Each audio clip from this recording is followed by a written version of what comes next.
পবিত্র কাবাকে বলা হয় মহান আল্লাহর ঘর, কিন্তু জানেন কি কাবার উপর দিয়ে কখনো বিমান ওড়ে না। অনেকে আবার বলে থাকেন কাবার উপর দিয়ে কোনো পাখিও নাকি উঠতে পারে না। কিন্তু কেন? পবিত্র কাবা শুধুমাত্র একটি স্থাপনা নয়, এটি পৃথিবীতে আল্লাহর ঘর। প্রফেসর ইব্রাহিম আহমদ মাকারির মতে কাবা বা বাইতুল্লাহ থেকে এমন এক ধরনের অদৃশ্য শক্তি বা আলো নির্গত হয় যা সরাসরি আকাশে অবস্থিত বাইতুল মামুর পর্যন্ত পৌঁছে যায়। এ কারণে কাবার উপর দিয়ে সরাসরি কোনো বিমান চলাচল করতে পারে না।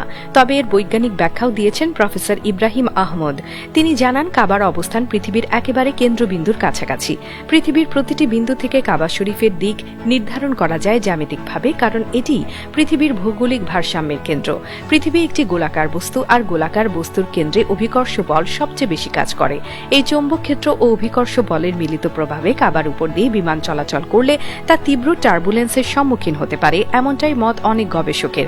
তবে শুধু ধর্মীয় বা তাত্ত্বিক নয়, এর একটি প্রশাসনিক ব্যাখ্যাও আছে। যারা প্রফেসর ইব্রাহিমের মতবাদে বিশ্বাস করেন না তারা বলেন কাবার উপর দিয়ে বিমান না ওড়ার আসল কারণ সম্পূর্ণ বাস্তব এবং প্রযুক্তিগত।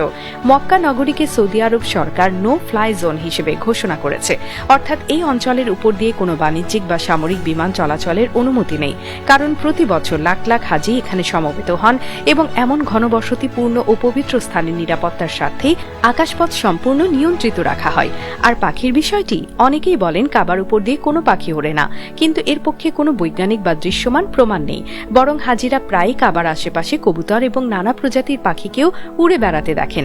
ইসলামী ইতিহাসবিদরাও উল্লেখ করেছেন পবিত্র কাবা বরাবরই জীবজন্তুর জন্য নিরাপদ আশ্রয়স্থল হিসেবে বিবেচিত হয়েছে। পাখিরা সেখানে উড়ে যায়, কখনো বসে বিশ্রাম নেয়, এমনকি হাজিদের ছায়ায় আশ্রয়ও নেয়। তাহলে প্রশ্ন আসে, এই ধারণাগুলো কেন ছড়িয়েছে? মূলত কাবাকে ঘিরে রহস্য ও পবিত্রতার অনুভূতি এত গভীর যে মানুষের সঙ্গে অলৌকিকতার ছোঁয়া খুঁজে পেতে চায়। ইসলামে কাবা শরীফ এমন এক কেন্দ্রবিন্দু যার দিকে পৃথিবীর কোটি কোটি মানুষ মুখ করে নামাজ পড়ে।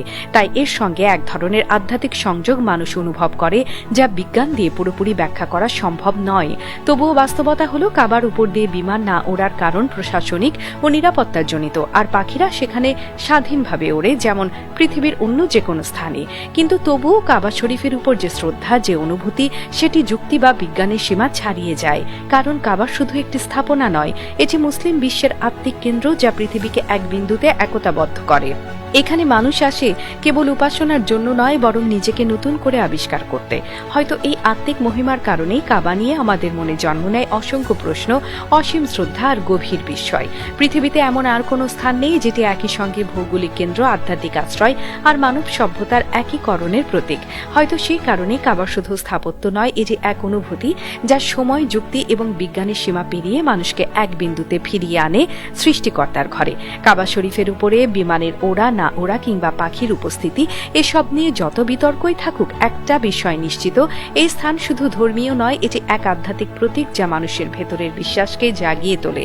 এখানে যুক্তি থেমে যায়, বিজ্ঞান থেমে যায়, শুধু থেকে যায় এক গভীর অনুভূতি, যে অনুভূতি মানুষকে সৃষ্টিকর্তার নিকটত্বে পৌঁছে দেয়।